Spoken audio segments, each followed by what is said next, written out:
Hi friends. Today is actually the same day as my previous video, as you can see, but I'm getting behind on videos, so I wanted to tell my story today. I am really long-winded, so I'm gonna try and keep it short and sweet, but I just wanted to highlight some experiences that really changed me as a person, for better or for worse. And my only goal of this channel is to help others who have experienced the same and don't know how to get through it, or at least just want to feel less alone. Like, if I don't have a solution for you in these videos, like I'm not able to give you what you need, at least you know that someone else has been through it, or have heard your experience in mine, if that makes sense. Anyways. So I was born and raised in Washington State, like Seattle area. I had a wonderful childhood. I'm so blessed to say that. I have nothing bad to say about my childhood. I have 3 younger sisters. I love being the oldest and like watching them grow up. And even though it's hard to watch them grow up, like I feel like the proud older sister every time I see them do something monumental, or I just see a picture of them looking so grown up, or I see them in person after a while. I love my sisters. We've been through a lot together because of my struggles, but I feel like we're in a good place now, which is nice. So I started struggling with self-esteem so badly when I was 11 years old. I know exactly where it stemmed from. And this is something I'm still embarrassed to talk about, something that isn't talked about even for men, which is more stereotypical, kind of like how eating disorders are more stereotypical for women than men. So men are embarrassed to talk about it, whatever. So when I was 11, I was on the family computer and I came across one of those like click now ads. I don't know how it must have just been like a virus thing when those were like huge, and I don't really see viruses anymore, but like I clicked on it and I was like, what's this? And it was like a censored pornographic picture, but there was another button to like expose it. And I was like, what is this? You know, I was 11. I was a baby. I was a child. And that was traumatizing for me as a child. I remember I wrote down everything that happened, what I saw and how gross I felt, because I knew it wasn't like something I was supposed to see, but it wasn't talked about in my home or anything. So I didn't really understand. And then I ripped up the paper and I threw it away because I was like, I don't want anyone to know about this. So that kind of, opened up I want to say like my first experience with an addictive behavior. And it wasn't like every single day, all the time, whatever, but it like unlocked this part of my brain where I felt so shameful that I was doing it, watching it, you know, like further almost diving into this world that was not for a child. And it was, looking back, it was like, that's traumatizing for a child. That's not, they shouldn't see that, but it's so much more common than anyone wants to admit to. Anyways, that was too long, but basically that's where my self-esteem issues started. And I didn't know that that was the correlation, but I was a really mean teenager. I was an awful teenager. I was so mean to my parents, my sisters. I was a bully at school. I was terrible because I hated myself, and I didn't know that those two things correlated.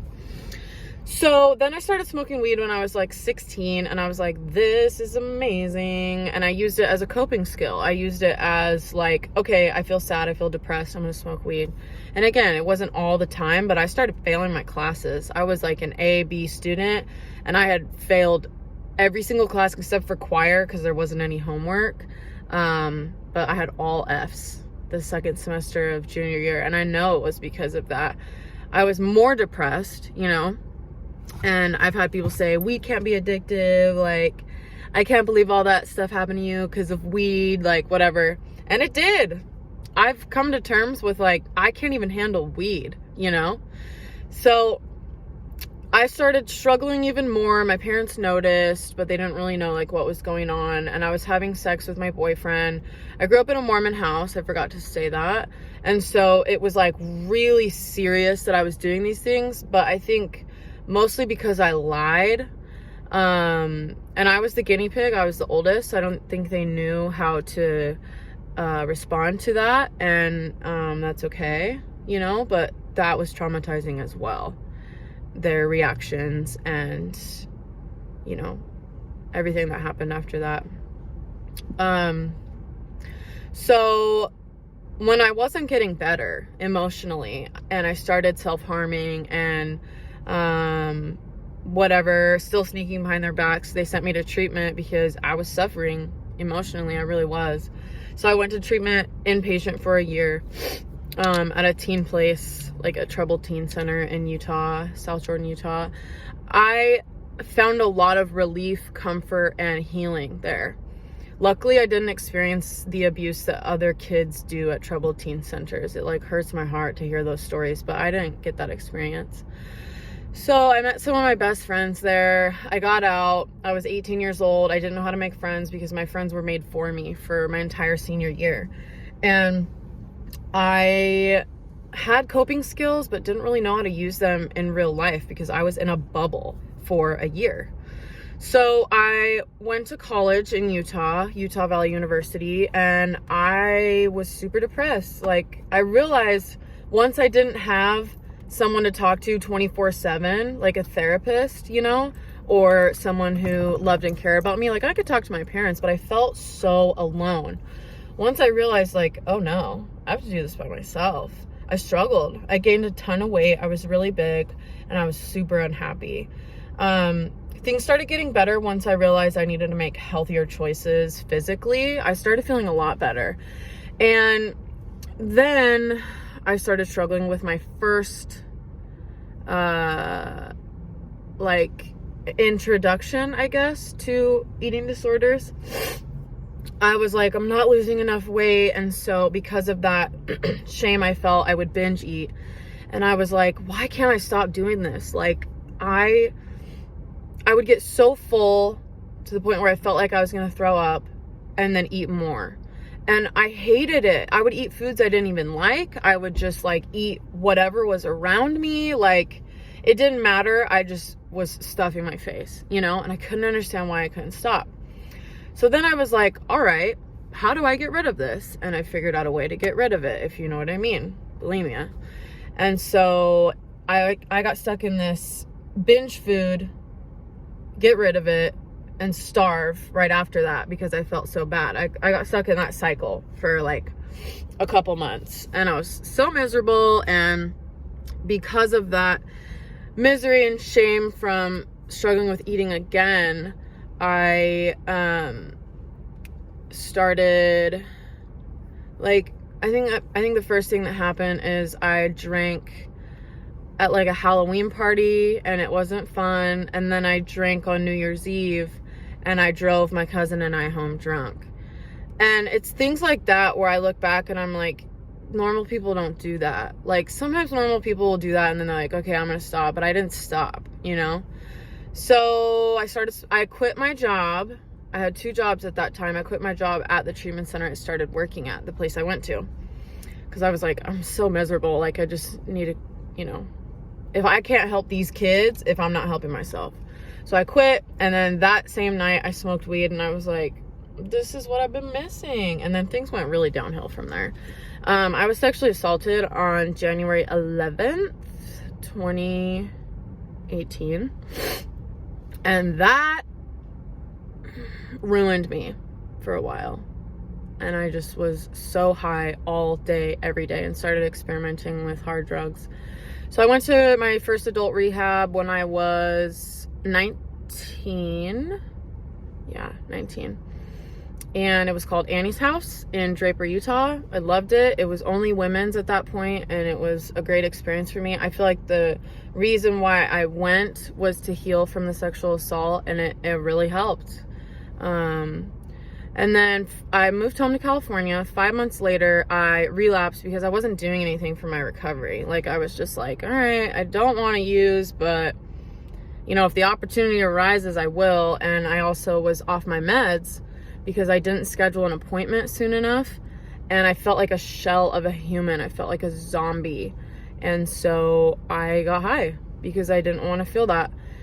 Then I ran away in the middle of the day from my parents' house to Utah with like a pullover sweatshirt, my blanket, my blankie that I still sleep with, and a charger, and like the clothes that I had on. Because my mom noticed something was different with me once I started smoking weed, and then I did like coke or something. And she was like, you okay? And I was like, yeah, I'm just adjusting to being back on my meds. And then once I realized she knew what was up, I didn't want them to see me like that. And I wanted to do whatever I wanted and not have like the disappointment from my parents that they'd already had throughout my life. So in the middle of the day, just drove to Utah, the 10 hours. I went to my friend's house who I went to rehab with.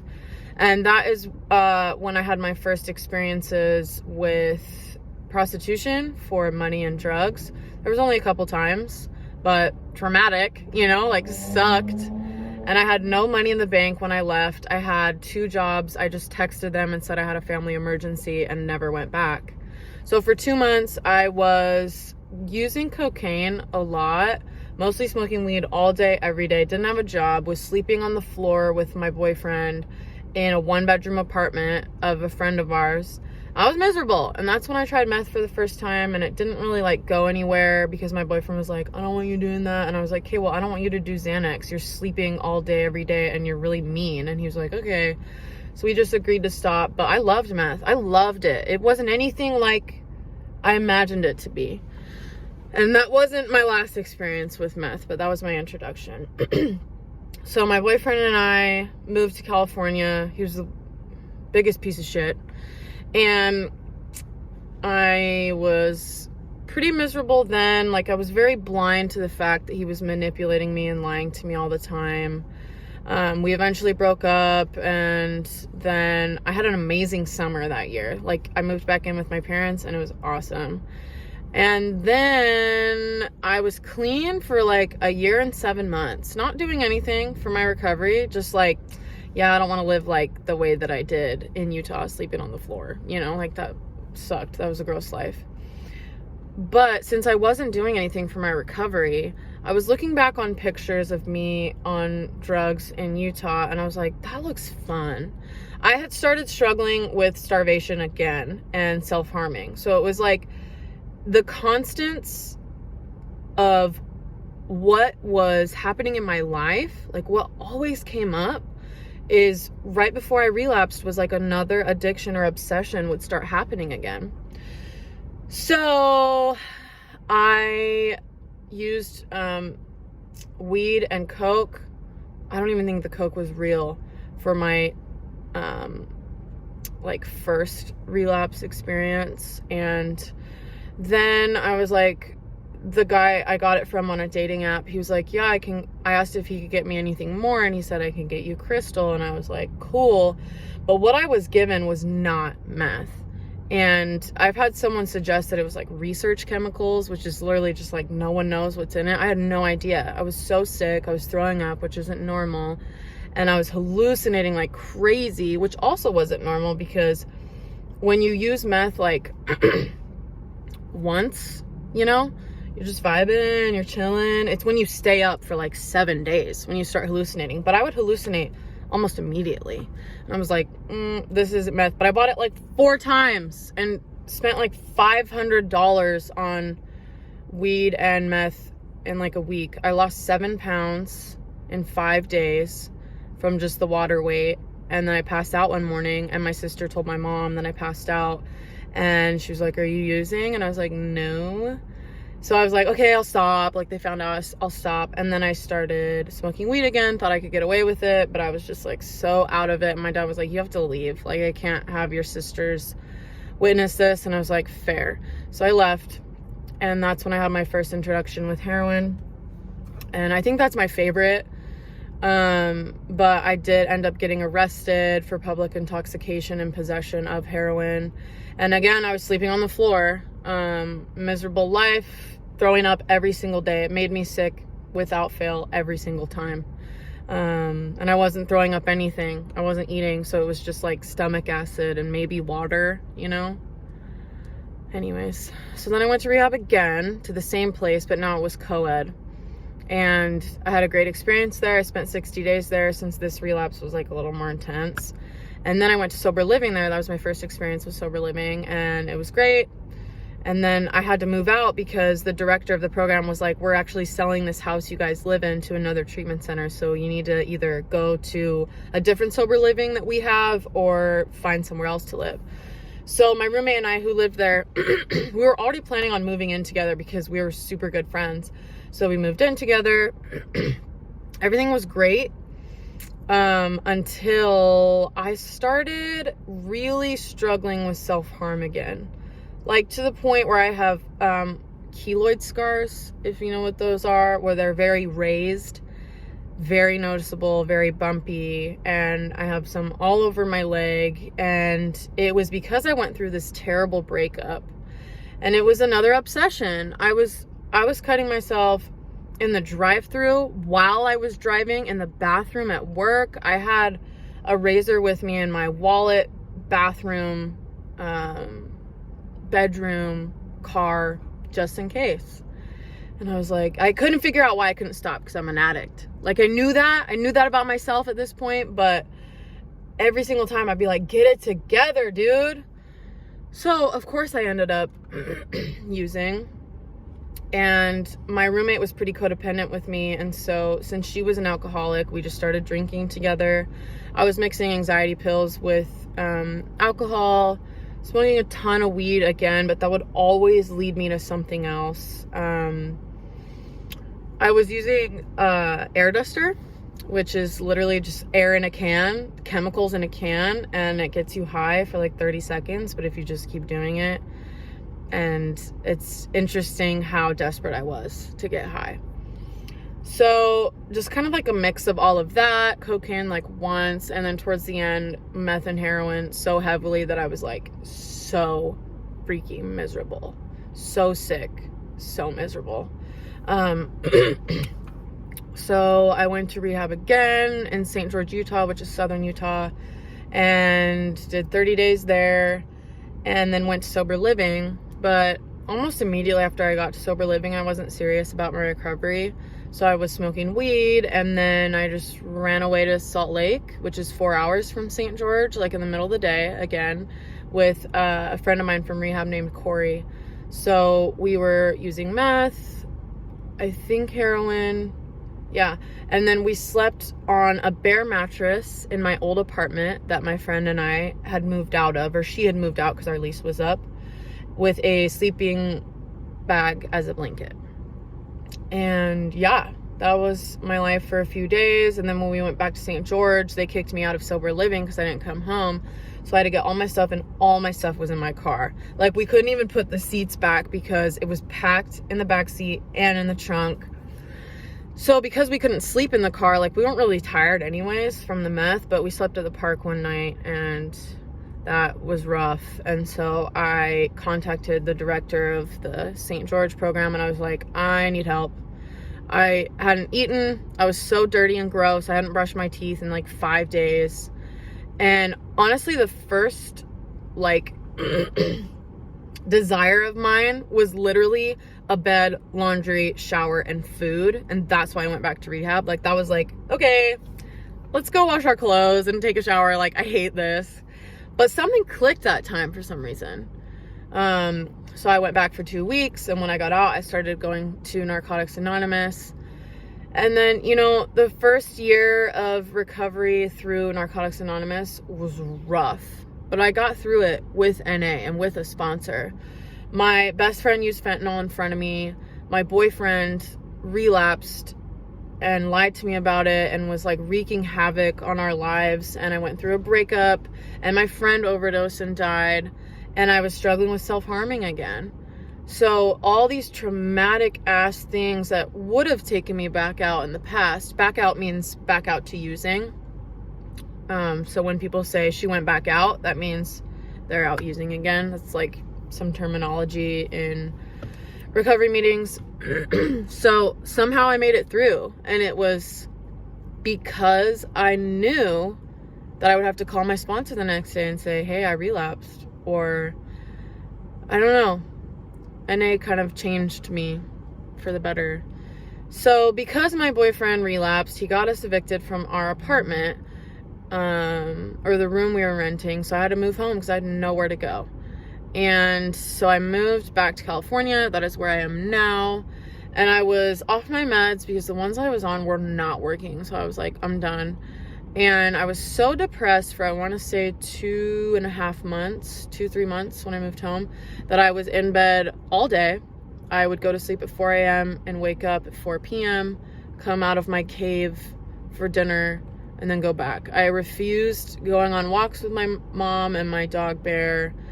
I refused time with my family members, and you know, I eventually got on meds because I was like, I can't do this. It was so awful. It was the most depressed I'd ever been in my life, like combined with everything I'd been through. So I got on meds, things were better. I got a job at the job I'm still at, and I love it. It's a daycare. That is my calling. I want to be a mom so bad. I want to help other people so bad. And I'm obsessed with them. I'm obsessed with those kids. I would do anything for them. And then I went back to school. I forgot to mention I went back to school when I moved back, one of the times I moved back, and I took 2 classes, but then I relapsed 3 classes.